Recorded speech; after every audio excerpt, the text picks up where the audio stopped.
보여야 될 분들이 많이 안 보이시네요. 그래도 주께서 어디 있든지 간에 그들과 우리를 동일한 은혜 가운데 놓으실 줄 믿습니다. 말씀 나누죠? 사람을 한 번쯤은, 특히 신앙인들은 한 번쯤은 인생에서 전환점을 겪는 경우가 있습니다. 뭐 이런 말들 많이 하죠. 터닝 포인트를 꼭 한 번씩 경험한다고 하죠. 아마 신앙인으로 살아가시는 이 자리에 계신 성도님들도 한 번쯤은 그런 터닝 포인트를 맞이해보거나 경험해보신 적이 있을 거라 생각되어집니다. 이건 제 사견인데 한 번쯤은 그러한 것들을 신앙의 간증으로 이 자리에 서서 나누기를 늘 기도하고 있습니다. 특히 올 안으로, 특히 이거는 잊어주시고요. 사실 저도 그러한 경험이 있기 때문에 사실 목회자가 되었고 이 자리에 설 수 있었던 것이죠. 언제부터인가 저희 어머님이요, 저에게 놀라운 이야기를 해주시기 시작했어요. 거의 박혁거세하고 마주 이렇게 맞먹을 수 있는 저의 탄생 비하인드 스토리를 저희 어린 시절부터 저를 앉혀놓고 이야기하기 시작하셨죠. 그 탄생 비화라는 건 이런 거였어요. 태중에 저를 품고 있었는데 어머니께서 개복 수술을 해야 되는 어떤 중병에 걸리셨대요. 그래서 의사 선생님이 저희 어머니한테 말하기를 태중에 있는 아기를 포기하던가 아니면 살리고 싶으면 약품을 몸에 넣을 수가 없으니 무마취로 수술을 받으시던가 하시라는 권면을 받았다고 합니다. 흥미진진하지 않아요? 벌써 아무 감흥이 없으시네요. 더 놀라운 일들. 저희 어머니 어떻게 하셨을까요? 예, 지금 보시는 것 같이 태중의 아이를 지키기 위해서 후자인 무마취 상태에서 개복 수술을 감행하셨어요. 뭐 어머니 말씀으로는 냉동 알코올을 몸에 부어서 감각을 좀 마비시켜가지고 개복 수술을 감행하셨다고 하시죠. 그렇게 해서 저를 이렇게 탄생하게 해야 했고 제가 목숨을 부지하게 됐다는 얘기를 제가 기억이 날 때부터니까 아마 한 5-6살 때부터 얘기를 하셨던 것 같아요. 근데 참 재밌는 사실은 어린 시절에는 그런 이야기를 들으며 스스로 참 뿌듯함도 느끼고 여러 가지 느꼈는데 점점 나이가 먹을수록 어머님이 그 얘기해 주시는 게 의미가 좀 변질돼 가는 것을 느끼기 시작했어요. 마치 이런 거죠. 내가 저거를 어떻게 났는데 저게 저렇게 됐어요. 분명히 어머니께서 그러셨거든요. 그때 믿음으로 주께 기도하며 살려주실 것을 믿고 목숨을 걸고 수술대에 임했는데 라고 하면서 믿음에 대해서 강조를 분명히 하셨었는데 제가 아마 고등학교 때 들었던 동일한 이야기인데 좀 변질이 돼서 내가 저걸 어떻게 해놨는데 저게 좀 순화해서 얘기한 거죠. 저 새 쌍기역 이가 깡패가 될 것 같다고 하시면서 한숨을 내시던 그 어머니의 말씀이 기억됩니다. 나름 제대로 착하게 살았다고 생각했는데 아무래도 어머니는 좀 달리 보셨던 것 같습니다. 어찌됐든 뭐 이런 것을 이야기함이 아니라 무언가 이러한 경험에 있어서 중요한 한 가지 요소가 있음을 우리는 발견하곤 하죠. 그건 바로 그러한 열악한 상황, 어쩔 수 없는 상황에서 인도하시는 하나님의 손길이 있음을 우리는 발견을 합니다. 그러시죠? 하나님께서 인도하셨다라는 고백을 해요. 그러나 여기서 우리가 간과하는 한 가지가 있어요. 하나님께서 인도하시는 그 놀라운 인도하심 가운데 우리의 역할이 분명히 있다라는 거예요. 착한 선행이요? 아니에요. 어떤 결정이요? 그것도 될 수 있지만 아직 그 답에는 모자라요.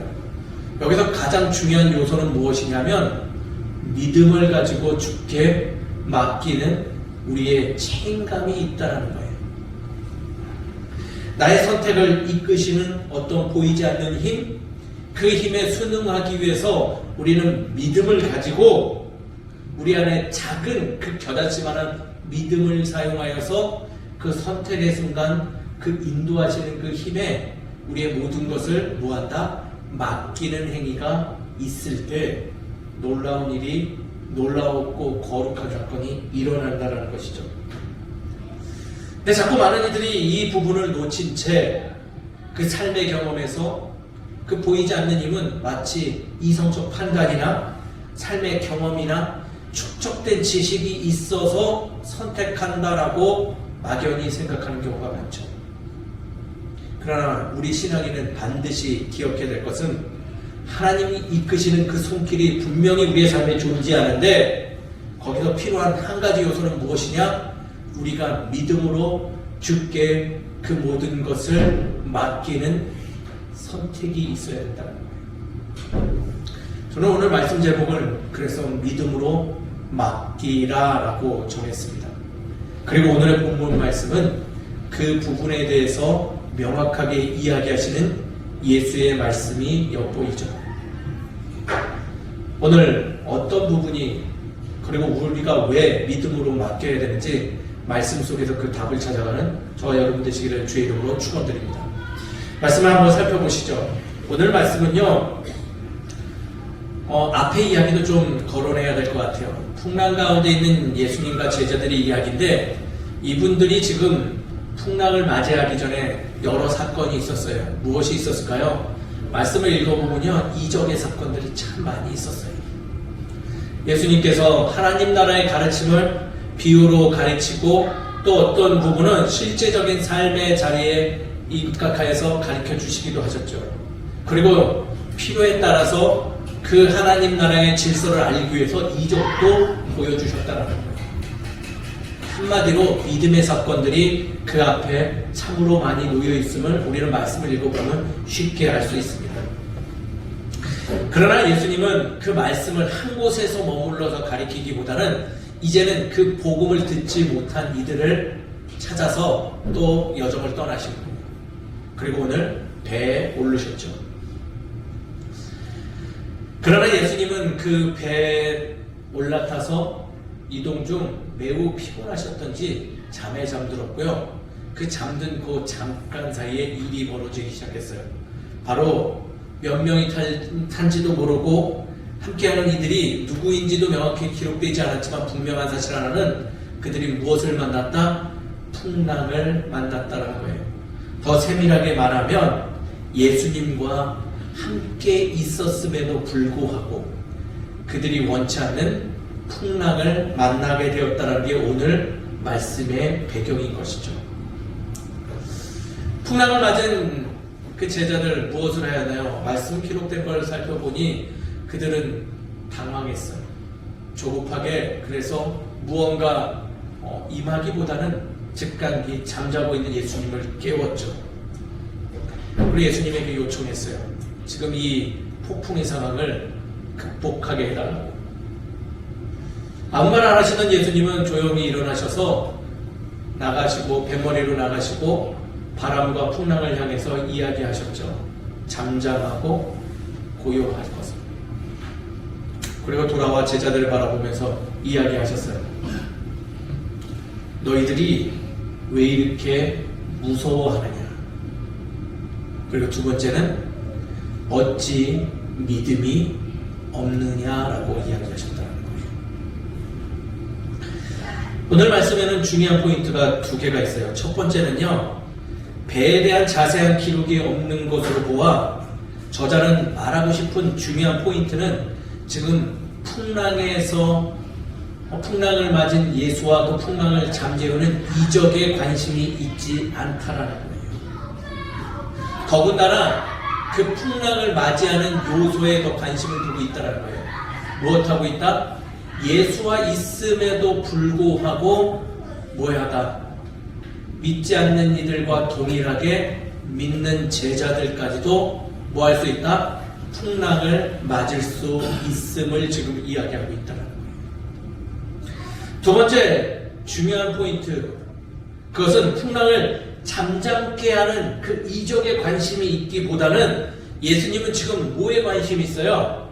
나와 그 이적의 중심에 있었음에도 불구하고 그 누구보다도 하나님 나라의 가르침을 많이 들었음에도 불구하고 여전히 믿음이 없어서 아무것도 주께 맡기지 못하며 그 믿음의 선택을 하지 못하는 누구에게? 제자들에게 관심이 있다. 마가는 지금 이 두 가지를 지금 이야기하고 싶어서 오늘의 본문 기사를 넣었던 것이죠. 그래서 오늘 말씀은요, 우리에게 가르치는 방향성이 굉장히 명확해요. 예수와 동행함은 단순히 환상을 가지고 막연한 기대감을 가지고 가는 그런 동행의 삶이 아니라는 거예요. 때로는 풍랑을 만날 수 있고 거대한 절망의 절벽도 만날 수 있고 아픔도 당할 수 있고 고난도 있을 수 있는 바로 실제적이며 사실적인 동행임을 너는 기억하며 신앙에 임해야 됨을 지금 먼저 이야기하고 있다. 즉 예수와 동행한다고 해서 풍랑을 만난 일이 없다? 그거는 잘못된 신앙의 생각이에요. 예수와 오히려 동행할 때 풍랑을 만날 수 있는데 그때 믿음의 사람들은 더 성숙함을 가지고 그 겨자씨만한 믿음이 있을지라도 그 믿음을 주께 맡길 수 있는 선택을 보여야 됨이 옳다라고 지금 마가는 우리에게 이야기하고 있죠. 그러면서 우리에게 권면하고 있어요. 그 과정 안에서 우리 안에 있는 믿음의 분량이 어떠한지에 대해서 점검할 것을 우리에게 요청하고 있다는 거죠. 제자들의 이야기를 좀 해볼게요. 제자들의 모습에서 무엇이 엿보이시나요? 무엇이 엿보이세요? 첫 번째는요, 제자들의 모습이 참으로 뭐라고 할까요? 예의가 없어요. 왜 예의가 없을까요? 함께 타는 많은 이들이 있는데 그 누구보다도 예수의 권능을 제일 무시하는 존재가 바로 예수의 제자들이라는 거예요. 풍랑과 어려움을 맞이하고 지금 이 아픔에 대해서 예수님이 몰라서 주무시고 있다고 생각하는 그들의 마음이 참으로 교만해 보여요. 앞선 얘기들, 그 누구보다도 이적의 중심에 있었던 인물들이 누구예요? 바로 제자들이에요. 예수가 자기가 피곤하다는 이유로 풍랑 속에서 그냥 누워서 잠만 자는 인물일까요? 그동안 함께 먹고 자고 살아오면서 보았던 예수를 향한 그 증거물들, 그동안 경험들을 깡그리 무시한 채 풍랑 한번 만났다고 해서 쪽으로 달려가 예수 보고 말하기를, 지금 우리 다 죽게 생겼는데 당신은 여전히 그것을 모르고 자고 있습니까? 라는 이야기를 하면서 깨우고 있는 그들의 모습을 볼 때 참으로 그들의 모습이 예의 없음, 즉 예수를 무시하는 모습이 노골적으로 엿보인다는 거예요. 두 번째 모습이 있죠. 제자들의 실수 두 번째죠. 믿지 않는 자들보다 더 참을 수 없는 가벼움으로 일관하고 있다는 거예요. 나름 앞선 내용들을 살펴보면요, 예수님께서 비유로 가르치실 때 누구보다도 손잡았던 인물들이 제자들이에요. 우리 그러잖아요. 능력 있는 사람 옆에 있으면 어때요? 어깨에 힘이 들어가고 무언가 자부심도 느껴지죠. 그런데 이 조금의 절망이 다가왔을 때, 위기가 다가왔을 때 그들의 모습은요, 본연의 모습이 드러나요. 그 모습은 어떠한가요? 믿지 않는 자들보다 더 경망스러워요. 누가 봐도 그 모습을 보고요, 믿음의 사람이 아닌 일반인들도 분명히 이렇게 얘기했을 거예요. 저 사람들 믿음이 없다라고 이야기할 정도로 경망스럽다는 거죠. 마가는 지금 이 두 가지의 내용을 우리에게 보여주며 제자들의 모습을 따라갈 것인지, 아니면 예수께서 알려주신 제자의 삶을 선택하는 믿음의 분량에 대해서 점검할 건지에 대해서 긴급하게 요청하고 있다는 거예요. 사랑하는 성도님 여러분, 오늘의 말씀에서 우리가 스스로 믿음을 점검할 수 있는 조금은 성숙되어져 있는 신앙이 되기를 주의 이름으로 축원드립니다. 우리는 오늘의 말씀에 있는 제자들의 모습을 소유해서는 아니래요. 신앙의 연차가 있는 만큼 우리의 믿음의 분량도 분명히 늘어나야 되며, 때로는 그 믿음의 분량이 겨자씨 많아더라도 최소한 믿지 않는 자들과는 다른 모습으로 살아가기 위해서 믿음의 소유들을 주께 맡길 수 있는 성숙함을 조금은 가져야 된다는 거예요. 그것들이 필요한 것이죠. 그래야지 놀라운 거룩한 사건의 주인공이 될 수 있고 주일에 참여될 수 있다는 거예요. 우리가 매주 예배드리는 이유는 바로 이 믿음에 대해서, 내 안에 있는 존재하고 있는 그 믿음의 분량에 대해서 점검하기 위해서 말씀에 빗대어 나를 살펴보는 거예요. 그럴 때 여러분들 어떠하신가요? 자부심이 느껴지실까요? 아니면 여전히 부끄러움 때문에 그냥 귀를 닫은 채 신앙의 시간만 그냥 유유자자 임하고 계신가요? 한 번쯤 우리에게 그러한 질문을 던질 것을 말씀은 지금 요청하고 있다는 거예요. 우리의 작은 선택 하나, 우리의 나아가는 방향의 길들, 우리가 보이지 않는 우리 마음의 중심에 품고 있는 믿음의 분량을 그대로 드러내고 있음을 우리는 기억하며, 조금은 예수님이 알려주시는 대로 그 외침에 요청할 수 있는, 어찌 믿음이 적으냐 없느냐라고 말할 때 아닙니다 예수님, 내 안에 아직 겨자씨만한 믿음이라도 남아있습니다라고 고백할 수 있는 진정한 신앙인 주의 자녀가 되시기를 주의 이름으로 축원드립니다. 분명한 이러한 성경적 가르침이 있음에도 불구하고, 그러나 우리의 삶, 나 자신 또 우리 주변의 신앙인들을 돌아보면요, 여전히 잘못된 시각 속에서 신앙의 자세에 임하는 경우가 많죠.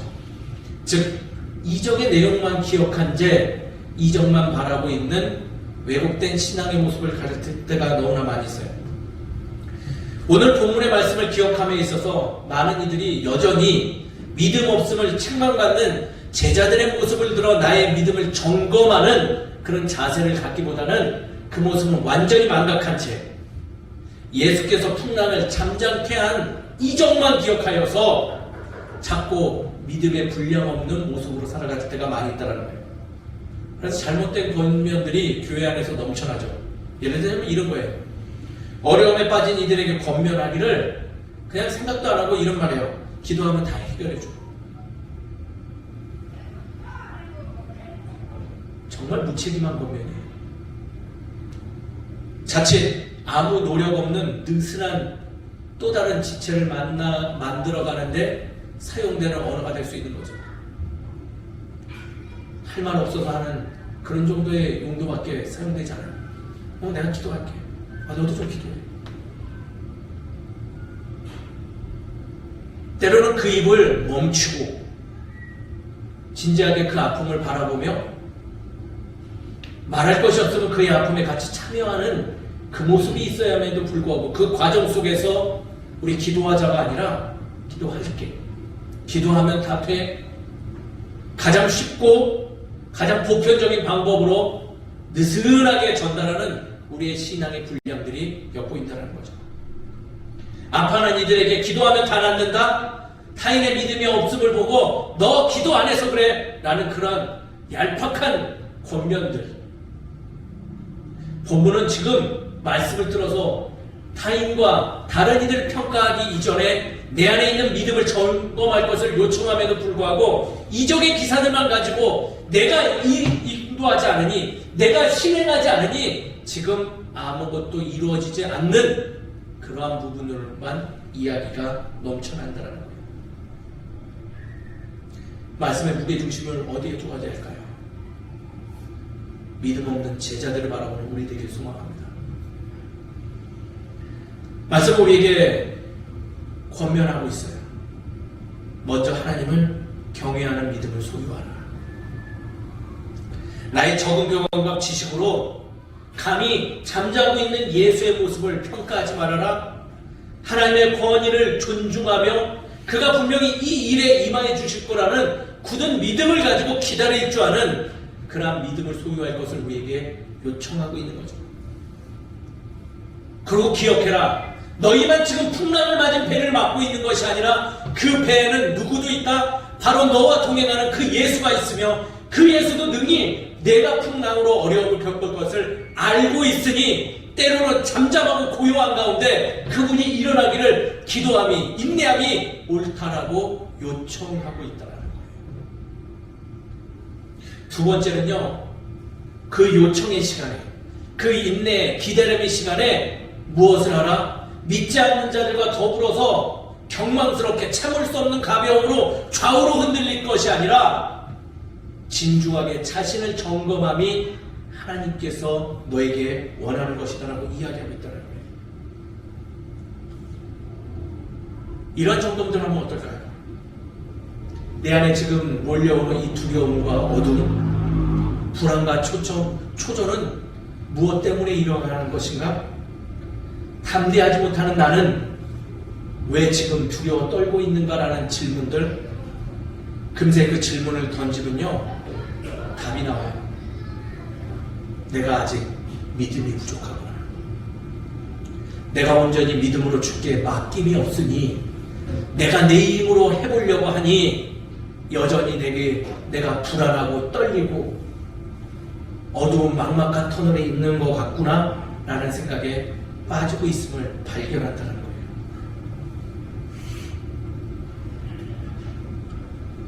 신앙 안에서 우리가 보아야 될 것은요 타인이 아니라 바로 나의 중심이에요. 하나님은 일찍이 우리에게 그러한 것들을 말씀으로 알려주고 있죠. 결론적으로 오늘의 말씀은 그래서 우리로 하여금 믿음을 회복하여서 우리의 여정을 함께 하시는 그 예수를 기억하고 그 예수께 나의 겨자씨 만한 믿음을 맡길 것을 요청하고 있어요.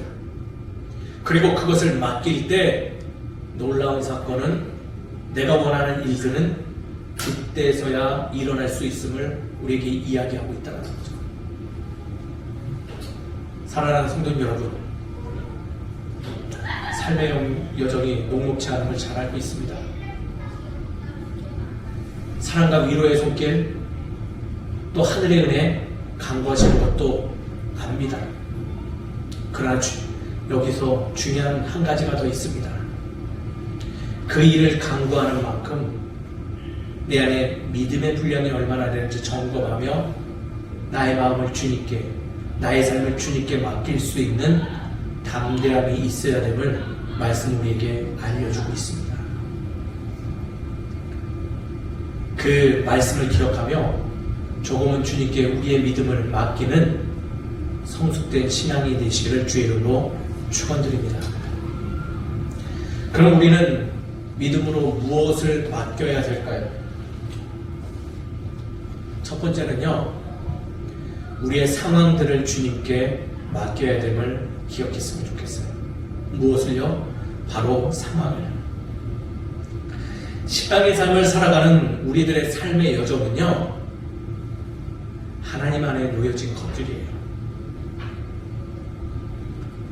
하나님 안에 놓여진 것은요, 그 하나님께서 뭐 해주신다?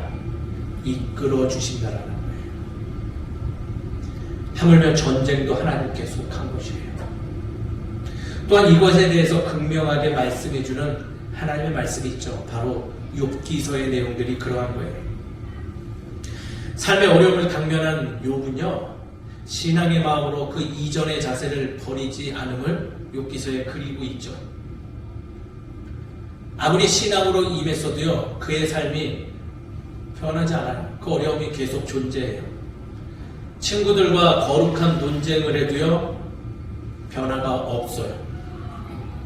자신의 운명을 저주하며 모든 것을 포기하였어도 놀랍게도 아무런 변화가 없어요. 여전히 고통만 존재하죠. 근데 욥기서 한번 마지막 장을 한번 찬찬히 읽어보세요. 놀라운 부분이 있습니다. 욥이요, 드디어 결국 하나님의 말씀을 이해되지는 않지만은 수용하고 자신을 하나님께 맡기며 그분의 말에 순종했을 때 친구들을 찾아가 자신 화해를 하고요. 그 그 화해 이후에 그 모든 것이 2배로 회복되어졌음을 기록하고 있어요. 삶의 그 희노애락들 왜 오는지 설명드릴 방법은 없어요. 그 모든 것은 현재 과정에서 우리의 삶의 여정들을 100% 이해할 수도 없는 것이죠. 어쩌면 죽을 때까지 알 수 없을 수도 있어요. 그러한 걸 붙들고 왜 고민을 할까요? 하지만 분명한 것은요, 지금 겪고 있는 일들은 우연적 산물도 아니며 지금 이 아픔들은 누구와 함께 겪고 있다고요? 나와 동행하시는 하나님과 함께 공유하고 있음을 기억해야 돼요. 그 이유 하나만으로 우리의 상황을 하나님께 맡길 이유가 되는 것이죠. 사랑하는 성도 여러분, 용기를 내셔서 상황을 주께 맡기는 성숙된 그리스도인 되시길 주의 이름으로 축원드립니다. 두 번째는요, 이것을 맡겨야 돼요. 많은 분들이 잘 못하더라고요. 따라하겠습니다. 사람을 맡기라. 누구를 맡겨요? 사람을 맡겨야 돼요. 사람을. 10길 물속은 알아도요, 한 길 사람 속 모른다라는 말이 있어요. 다 아시는 말이죠? 사실 10길 물속 알기도 힘이 듭니다. 그러지 않나요? 그런데요, 그보다 더 어려운 일이 뭐래요? 사람 한 길 속 아는 게 힘든데요. 이 말을 쉽게 말하면요, 불가능하다는 거예요. 상대를 알기에는요.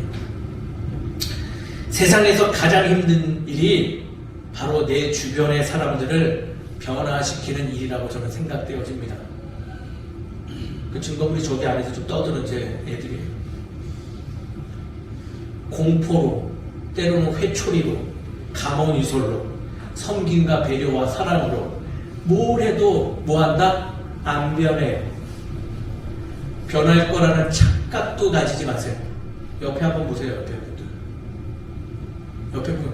내 배우자를 보세요. 내 배우자를. 내 배우자. 박근희 집사님, 김명윤 집사님이 변했나요? 임미숙 집사님, 김동욱 집사님 뭐 변하신가요? 저희 아내 지금 자리에 없는데요, 물어봐도 똑같은 답이에요. 안 변해요.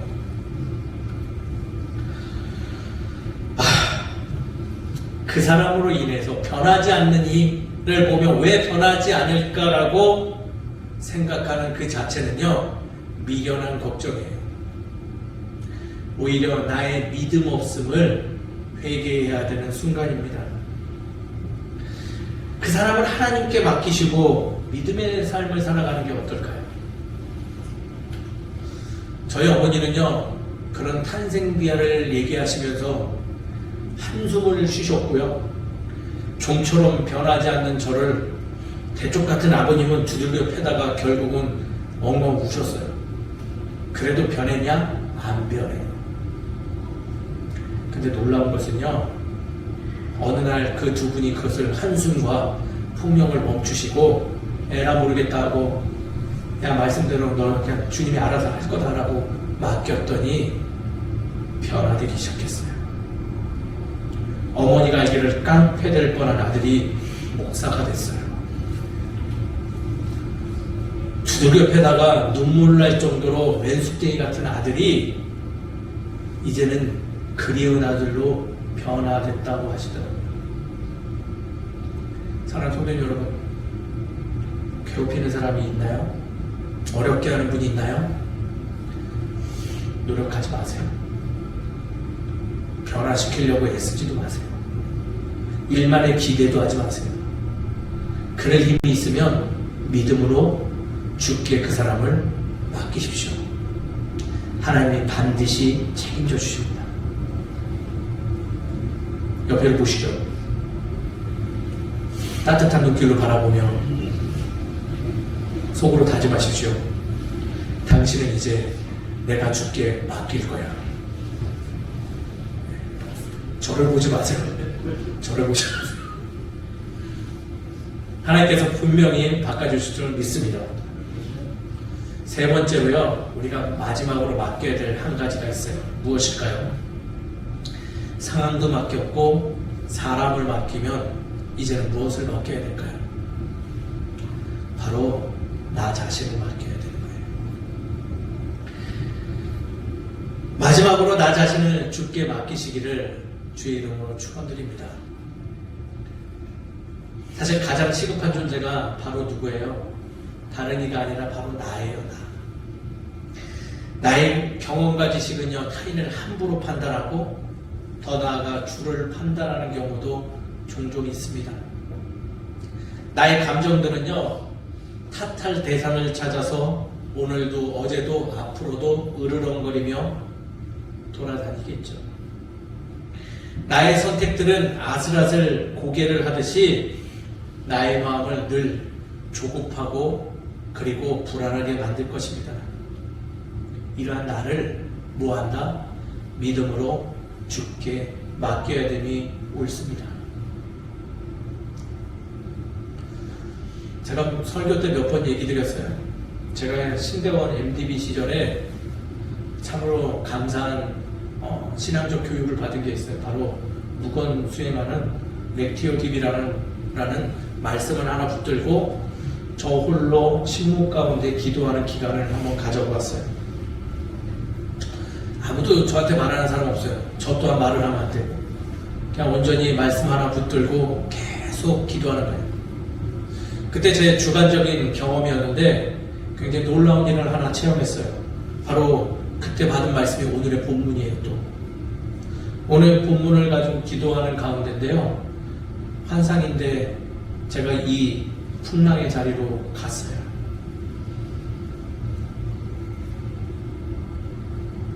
너무 놀랍더라고요. 새벽녘이었는데요, 주변이 풍랑으로 바뀌기 시작했어요. 저는 뭐 했을까요? 저도 제자들을 따라가서 예수님만 깨웠어요. 근데 그 예수님이 번뜩 일어나시더니 말씀과는 다르게 제 바람이었는지 제 어깨를 툭툭 두들겨 주시더니 풍랑으로 걸어나가시고 잠잠하라고 이야기해 주신 거예요. 그리고 저를 바라보며 희미한 미소를 띄우시고 사라졌죠. 다녀와서 친구들하고 동기들하고 그 얘기를 나눴어요. 그리고 사실 그 의미가 잘 몰랐죠.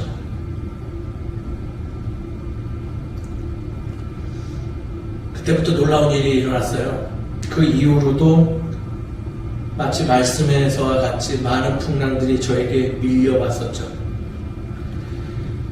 그리고 많은 사람들이 저를 찾아와서 저를 요동치게 했고, 많은 상황들이 저를 삶의 구석으로 몰아가기 시작했어요.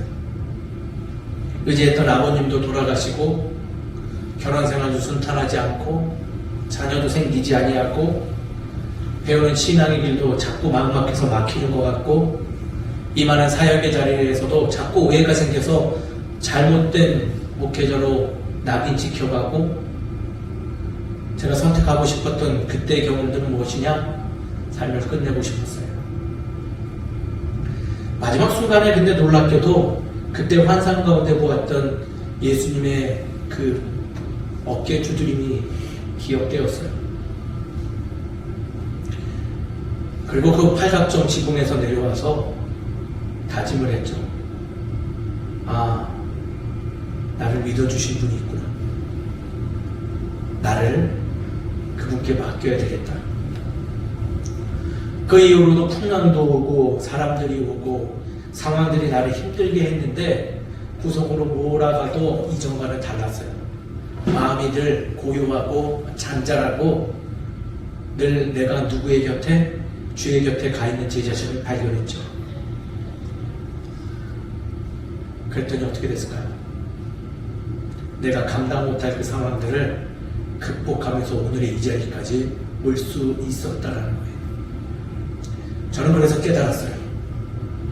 내 힘과 능력이 아니고 신앙의 길은 나를 하나님께 맡기는 과정이구나라는 것을 배우게 됐죠. 전 그것을 그때 깨달은 것을 지금 이 자리에 계신 성도님들하고 동일하게 나누고자 합니다. 사랑하는 성도 여러분, 나를 주께 맡기시는 믿음으로 주께 나아가는 우리 모두가 되기를 주의 이름으로 축원드립니다. 반드시 하나님께서 도와주실 것입니다. 부끄러운 일이 아니에요. 나를 맡기는 일은요, 우리가 원래 누려야 될 하나님께서 우리에게 주신 원복이에요. 사랑하는 성도 여러분, 부족하고 부끄러워해도 나를 지금도 기다리시는 그분을 기억하며 믿음으로 나 자신을 맡김으로 인해서 풍랑 가운데서 믿음의 자녀임을 드러내는 우리 모두가 되기를 주의 이름으로 축원드립니다. 말씀을 마치죠. 우리의 삶의 풍랑에 함께 계시는 분, 그분이 있습니다. 바로 예수예요. 그분을 신뢰할 때, 그분에게 나를 맡길 때, 그분에게 모든 것을 맡길 때 나의 모든 일들이 주 안에서 형통케 될 줄 믿습니다. 무엇보다도 내가 하나님의 사람으로 거듭 태어날 줄 믿습니다. 그러한 모습으로 살아가는 바른 신앙이 되시기를 간절히 축원드립니다. 기도하겠습니다.